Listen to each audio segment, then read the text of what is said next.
भौजी ई का भौजी? अरे कुछ ना भौजी। अरे हम जाना तो नहीं भैया नहीं खान तो हम जानते जो तारा महसूस होता ना शादी करके वो हम बिना शादी का हमरो महसूस होता।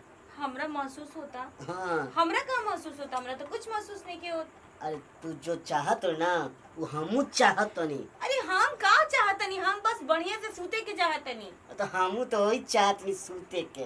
तो जाई रहो अपना घर में, जाई अपना रूम में जाई। अकेले हमें डर लगता भौजी।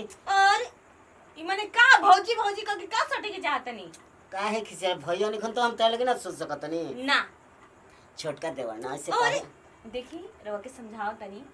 रवा चुपचाप से अपना रूम में जाई, केवाड़ी बंद करी आ सूत रही। ए भौजी मैं डर लगता ना तारा लगे सुतम भौजी ना। अरे खा अरे भैया नहीं खोन कहे तू इतना चिल्लाते रही। हम भैया से ना कहें भौजी हैं।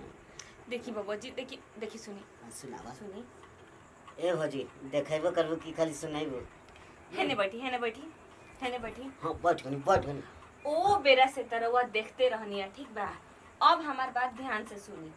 रवा चुपचाप से जाई अपना घर में आ सूत रही। आ देखी हमरा के परेशान मत करी। ई रवा जौन हम जाना तनी कि रवा खुरपाती दिमाग में का चल रहल बा। हम सब रउट शैतानी दिमाग के समझतनी। ए भौजी हमरा डर लगता। डर लागता? डर रहुआ लगी? आ सुना हो आधा रात के 10 गांव घूमे वाला माने लोग के डर लागेला? ना तार गोदी में सुत तार गोदी में सुत। और मत कर। अरे गौर मत कर तार गोद काहे खिसिया तोरू। देखी देखावा रवा के तो कब से चाहती हूं देखी। ओ बरस तो देखते रहनी, आंख फोड़ते रहनी, निहारते रहनी। हां तो अब चुप अब मन से हम ना देख ले तन दिखा दो। ई का होता जी? ई का होता? और मेहरारू है का कि सुरावत नहीं? तो भौजी बाड़ू ना तो भौजाई माई के समान होखेले, ठीक बा? कच्ची बोलियो मैं ना सुनाई देला। ई तो बतिया ना सुनाई दी रवा। ई तो बतिया ना सुनाई दी। तो भौजी थोड़ा देवर के भी आधा हिस्सा होला। आधा हिस्सा वाला तू तो पूरे के चक्कर में बड़ा। ना पूरा आधा का- के पूछता? पूरा निकले आधा तो भैया के आधा हमर। अच्छा फोन करी का भैया के? काहे ला भैया के फोन करू ना तो- सुतल यार। फोन करी अरे ना भौजी आज ना राउंड भाई आके आधा रात के कौन? अरे कोई हमर मोबाइल टूट फेंक दे। फेंक देम। तेरे हमरा के कमजोर बुझता नहीं का? देखत नी नु राउंड भैया खिया खिया के पहलवान कइले बानी। तो हम देखै कितना पहलवान छुई मत छुई मत। मतलब तार पहलवान गिरी देखतनी। पहलवान गिरी देखतनी। हाँ तेरा के रही आ चुपचाप से उल्टा गोड़े अपना घर में चल जा। देखी बबुआ जी दिखावा मतलब देखे चाहत नहीं। अच्छा बात सुनी। देखी रोजन चाहतनी नु हाँ। वो बिल्कुल भी गलत चीज बा। गलत का बा हम मर्द नहीं खी।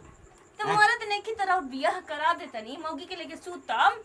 तो काहे न करलू आई मेहरानी की तबीयत तू बड़ी ना दही से। अच्छा अच्छा अच्छा अच्छा अच्छा अच्छा शांति शांति ठंडा अपना मतलब कि करे- हर कीर्तन करी ऐसे जय राम जय सीताराम हाँ। शांति शांति खातिर। सुनी ना हाँ 1 महीना बर्दाश्त करी।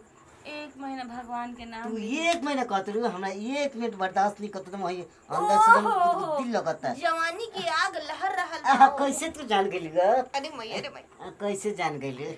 हम जानत तनी जी तेरा वो जैसन छिछोरा आदमी का कर सकता? का कर ओकरा सकत मन में नहीं का चलता? तो करे दो ना। ना बुझम जी बतिया रुआ ना बुझम। कबले रो के बात से समझाए की कोशिश करते नहीं बाकी रुआ हमर बात नहीं मानत। तू बात से मत समझावा खाली दिखावे से समझावा। कौन चीज से थप्पड़ से समझाई? ऐ थप्पड़ हाँ? थप्पड़ खाली थप्पड़ मार रही ओई देखे वाला चीज। देखे वाला चीज हाँ। देखे वाली आई तो ओकर देख हम अब कब ना कब आई। हमरा के और भैया देखे अब भैया के बदल हम बनी ना भैया काहे नहीं कर। खातिर? हम जानत तो नहीं तू जो महसूस करत रही ना वो हम महसूस करत नहीं। रउआ का जानम कि हम का महसूस करतनी, ठीक बा? ओई अकेलापन के महसूस करत रही हम ओई आई है मैया दुखिला का होए आइल बानी। काहे खातिर अकेलापन के महसूस करम? हमर भैया नहीं खन ना अरे और भैया रोज वीडियो कॉलिंग बतिया लेवनी हमारा मन जुड़ा जाला। वीडियो कॉल में काम आराम चलेला ऐसे। हाँ हमार चलेला, ठीक बा? हम तेरे सामने बानी ना हमरा से देखी हाँ, समझा दिखावा दे चुप से चल जाई। दिखावा अरे वो काहे होती कल बंजी? तो तू ने कतली देखा चल चली चली रोवा के नु देत रहे ना गोदी ले लो गोदी ले लो गोदी ले ले।